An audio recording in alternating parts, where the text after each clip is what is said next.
Hello everyone, this is PTW Animations, and for today's video, we're doing something a little bit different, where we are going to take a look back at the history of PTW, and we are going to be ranking every pay-per-view for PTW Wrestling. Now, some of you have been here since the beginning, and some of you might be new fans, and some of you probably got here sometime in the middle.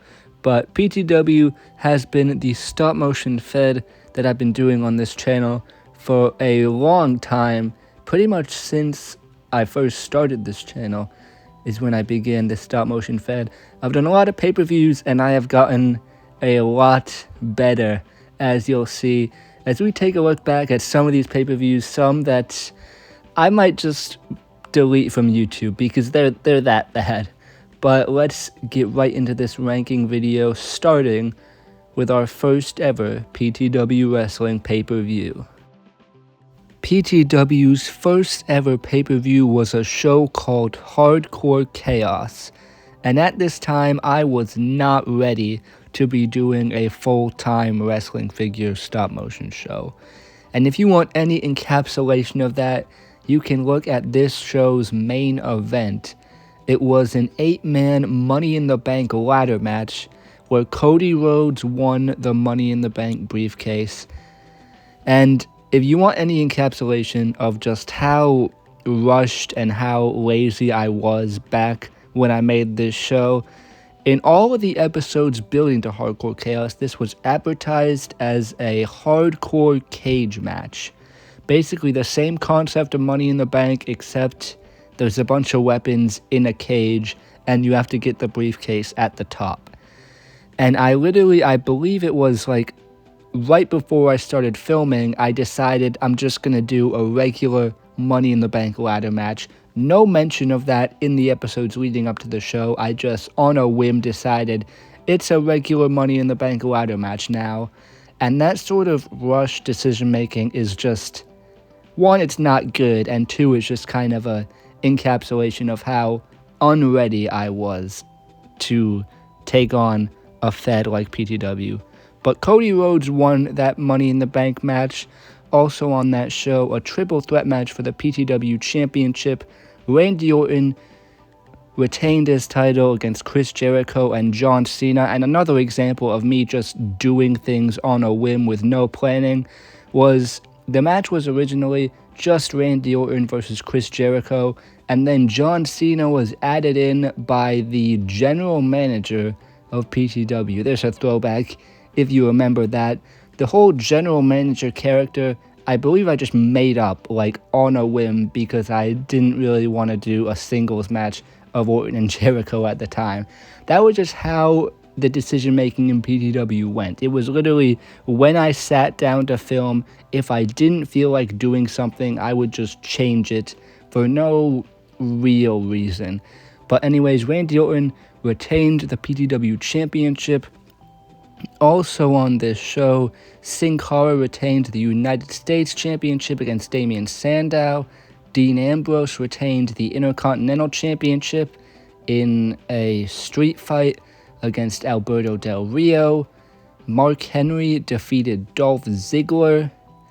And that was the show. It was a very rough watch. If you're going back to like watch through all of PTW, I would just skip this phase because it's really just, it's not, at least by my current standards, it is not good. I did not have a tripod. I didn't have a lot of the things that I do now to make the shows good. They were very rushed, very lazy. I don't really like watching this show back, and if I didn't care so much about lore and continuity and that sort of stuff, it probably wouldn't even be on YouTube anymore. But it is. The next PTW pay-per-view was a show called Brute Force. Now at this time the production was still not great, but I did get a little better. I actually did have a tripod, and there was a little bit more planning. It's still obviously nowhere near what we have today. The production's better than Hardcore Chaos, but probably worse than every other pay-per-view that came after it. Brute Force was main evented by a fatal 4-way match for the PTW Championship. Randy Orton retained against Chris Jericho, John Cena, and Rob Van Dam. And then the Intercontinental Championship, Dean Ambrose retained in a triple threat match against Alberto Del Rio and Ryback. And then we had a new United States champion as R-Truth defeated Sin Cara and Damian Sandow in a triple threat match. Also, we had the Tag Team Championships where DX defeated Team Hell No, Daniel Bryan, and Kane. And this tag title match was another one that was kind of changed on the fly. It was originally just going to be Shawn Michaels versus Kane, but then it was made a match to crown the first PTW Tag Team Champions. Brute Force, certainly a better show than Hardcore Chaos, and it will rank above it, but still not really up to the current standards of PTW, but it is improving. The next PTW pay-per-view was Darkest Hour. Now this one holds a very interesting place in PTW history because it is headlined by 2 6-man cage matches, which is very exciting, but also it holds a notorious place in PTW history because it had literally no build. If you go and look at the full PTW playlist, you will see Brute Force, then you'll see episode 7, part 1, part 2, and then it just jumps right to the Darkest Hour pay-per-view. That is not a mistake. That is literally what I did. I was in the middle of episode 7 and I just didn't film for a long time. And then when I got back into it, I decided to just jump to the pay-per-view. And I was in like middle school at this time. I probably didn't have anything important going on, so I had no real reason to jump like that. I just did it on a whim. That's the kind of stuff that happened in old PTW that I'm very glad I'm not doing anymore. So no build aside, the pay-per-view itself actually had a pretty interesting match card. 2 6-man cage matches. The first one for the Intercontinental Championship. It was Zack Ryder, Mark Henry, Dolph Ziggler, Dean Ambrose, Alberto Del Rio, and Ryback, where Alberto Del Rio won to become the new Intercontinental Champion. The next 6-man cage match was the main event. It was Chris Jericho, Roman Reigns, Batista, Cesaro, Kane, and Sting, where Chris Jericho won to become the number 1 contender for the PTW Championship at WrestleMania. Also on the show, Randy Orton defeated John Cena to retain the PTW Championship. This match, I was actually really proud of this match at the time because I did a double turn where Randy Orton turned heel and John Cena turned babyface. Also on the show, Bray Wyatt defeated Rob Van Dam, and then Sheamus defeated R-Truth to become the new United States Champion, and DX retained their tag team titles in a 4-way TLC match against Edge and Christian, John Morrison and The Miz, and Kofi Kingston and Sin Cara. So this card, a very stacked one, probably the best match card I had done up to that point. So because of that, Darkest Hour is gonna rank above Brute Force and Hardcore Chaos, but it also just has no build, and so it just has a really interesting spot in the history of PTW. The next PTW pay-per-view was the first ever PTW WrestleMania. Now, up to this point, you guys know this was old PTW. I was not ready to do a stop-motion show, and I really do not go back and watch these shows. But if I did have to go back and watch an old PTW show, it would probably be WrestleMania 1. We got started with a ladder match for the United States Championship. Sheamus retained the title against R-Truth, Evan Bourne, Big E, Wade Barrett, and Sin Cara. Then Cesaro became the new Intercontinental Champion, defeating Alberto Del Rio. And then Daniel Bryan, he defeated Kane. Bray Wyatt defeated Sting in a baseball bat match. And then we had new tag team champions. Rob Van Dam and Ryback defeated DX. John Cena defeated Roman Reigns in a match that meant the general manager of PTW was fired. And then Dean Ambrose defeated Kevin Nash in a hardcore match. And then, of course, the main event, it was Randy Orton versus Chris Jericho. The match I skipped out on at Hardcore Chaos, ended up doing in the main event of WrestleMania. The only one real issue I have with this show is that for the main event, I literally moved to a completely new setup.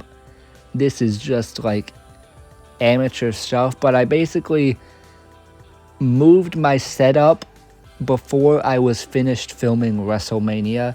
Dumb decision, but if you go back and watch, you'll see the main event is literally in a completely different setup to the rest of the show, and I kind of just play it off as if nothing really changed when it's very obvious it's a completely new set.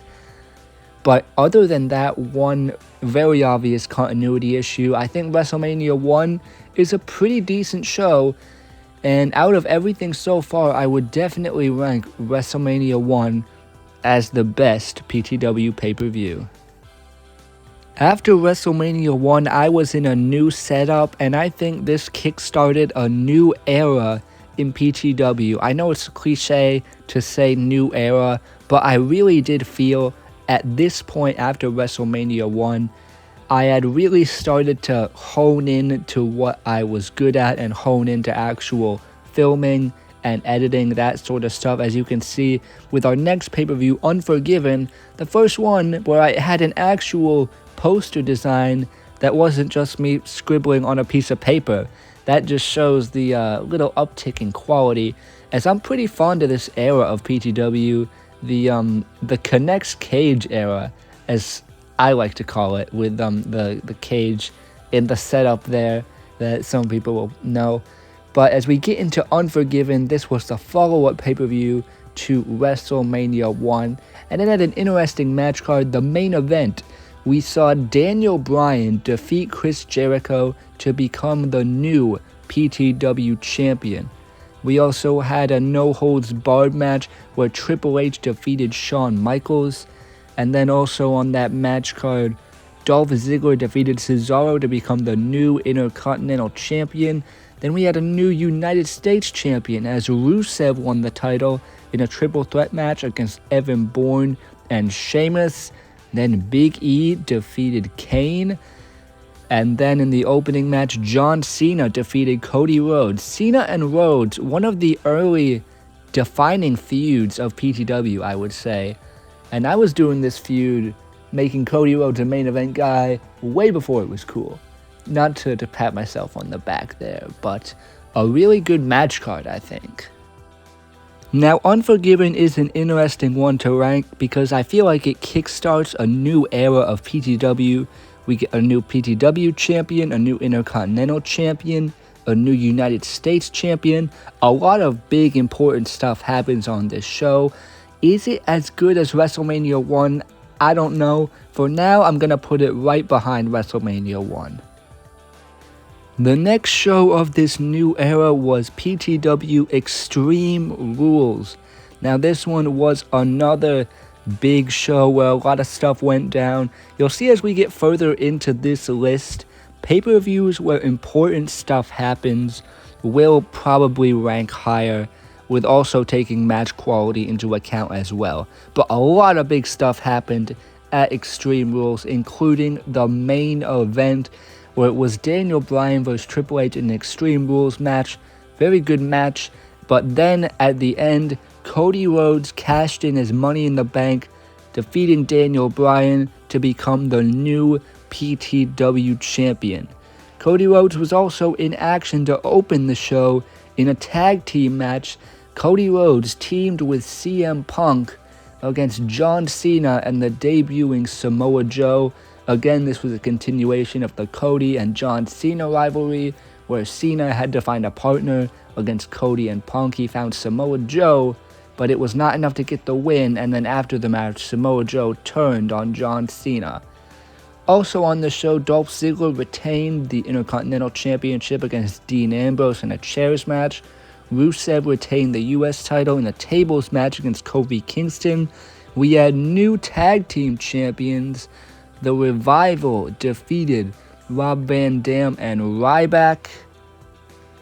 And then in a ladder match to crown a #1 contender for the PTW Championship, Sami Zayn defeated Roman Reigns. That was the culmination of a tournament to crown a new #1 contender where Sami Zayn got the win. Now I'm actually gonna rank Extreme Rules at #1 on the current list. I feel like in terms of quality with presentation, this and Unforgiven were a step up from the previous shows with match quality as well. And then also just a lot of big things happened on this show. I think Cody Rhodes' cash-in on Daniel Bryan is probably one of the biggest moments in the history of PTW. And that helps to put Extreme Rules as the current #1 on this list. After Extreme Rules is when PTW did its first ever Royal Rumble pay-per-view. Now this one obviously is headlined by the first ever 30-man Royal Rumble, and this is still one that I am proud of. Obviously, anytime you do a Royal Rumble, it's gonna be a big accomplishment. And even back in the early days of PTW, when I rushed everything with no planning, I knew I wasn't gonna do a Royal Rumble, even back then, because with all the dumb judgment I had, even then I knew I couldn't do a Rumble justice. But at this point, I felt I was ready to animate and film a Royal Rumble for PTW, and that's exactly what happened here. CM Punk won the first ever PTW Royal Rumble. He obviously went on to challenge Cody Rhodes at WrestleMania 2. And Cody Rhodes, he retained his title against Sami Zayn in an excellent match there, where CM Punk helped Cody Rhodes to get the win as they were still in their alliance. Again, that's just another part of this kind of era of PTW. That's something I like to look fondly back on, the whole alliance and then rivalry between CM Punk and Cody Rhodes, where Cody retained his title against Sami Zayn. Also on this show, we had new tag team champions as the Wyatt family, Sting and Kane, defeated the Revival to become the new tag team champions. And then, in a fatal 4-way match for the Intercontinental title, Dolph Ziggler retained over Baron Corbin, Dean Ambrose, and The Miz. Ziggler and Corbin were still having their alliance at this point. And then Ziggler ended up retaining his Intercontinental title here. In terms of rankings, I am going to put Royal Rumble right below Extreme Rules. I feel like both shows are very similar levels of quality in terms of just the matches and just the presentation in general. I think both are part of this really fun era in PTW. All these rivalries are kind of blossoming at the same time here in a really important era in the history. But I do think Extreme Rules does have that edge just because of the impact of the Cody Rhodes cash-in. But I do think Royal Rumble is a very good show that I'm happy to look back on, and I'll put it right behind Extreme Rules for second place on the list for now. Now, after Royal Rumble, that did mark the end of the Connects Cage era, as I ended up moving the setup to where it currently still lies in modern PTW. But our next pay-per-view was No Way Out. This was a very interesting event, headlined by a fatal 4-way match for the PTW Championship. Cody Rhodes retained his title against Cesaro, Sami Zayn, and Shawn Michaels. Also on the card, CM Punk defeated Daniel Bryan, Samoa Joe defeated John Cena, Jeff Hardy defeated Roman Reigns, Rusev retained his United States Championship against Alberto Del Rio, and then we had a new Intercontinental Champion as Baron Corbin surprised everyone by answering Dolph Ziggler's open challenge and defeating him for the title.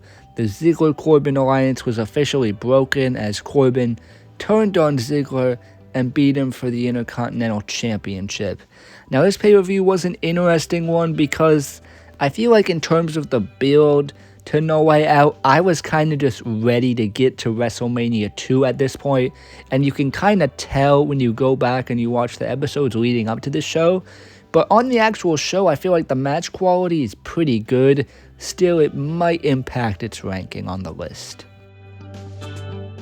Now, as far as match quality goes, I think No Way Out is a good show, but I am going to put it under Unforgiven on this list just because as far as like the build and the big time consequences of the event, it is kind of like a B show to just get things going on the road to WrestleMania 2. I still think there's some good matches here, some payoffs to rivalries, but in between Royal Rumble and WrestleMania 2, it's not as good as some of these other shows. Still a good quality show though on this list.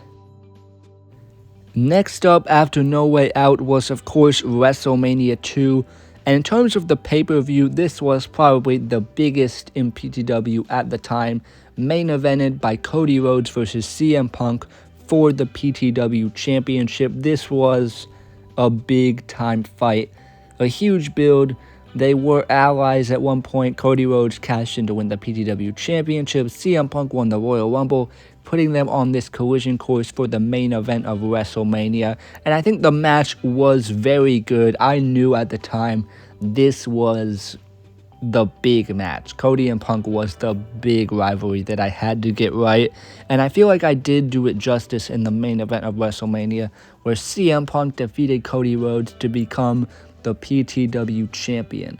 Also on that show, we had the Money in the Bank ladder match, where Cesaro won the Money in the Bank briefcase against Dean Ambrose, Sami Zayn, John Cena, Randy Orton, Samoa Joe, and John Morrison. Also on the show, Baron Corbin retained the Intercontinental title against Dolph Ziggler. The Revival won the Tag Team Championships back from the Wyatt family and the New Day in a triple threat tag match. Jeff Hardy became the new United States champion, defeating Rusev for the belt. And then Chris Jericho defeated Triple H in a no-holds-barred match. And then Kevin Owens defeated Shawn Michaels. WrestleMania 2, top to bottom, if you look at the match card, it is probably the best in PTW up to this point. All of the big-time players, all big-time matches. In terms of match quality, I also feel like it is up there still with the best of the best in PTW history. In terms of the build, if you watch the actual episodes, I do feel like I could have done a better job building up to this show. But I do feel like with the actual WrestleMania show itself, I did kind of give it the big grandeur that it deserved. The build in the episodes may have not been up to snuff, but as far as the actual card top to bottom, it is really hard to argue with WrestleMania 2 not being number one on this current list. I mean, Cody, Punk, Kevin Owens and Shawn Michaels, Triple H and Chris Jericho, which was a pretty big feud at the time. Then you have the Money in the Bank ladder match, which is still awesome to go back and watch. But just a lot of just great stuff on this show. The undercard as well. It did really just feel like a massive culmination of that current era of PTW. And it's a show that I'm still very proud of.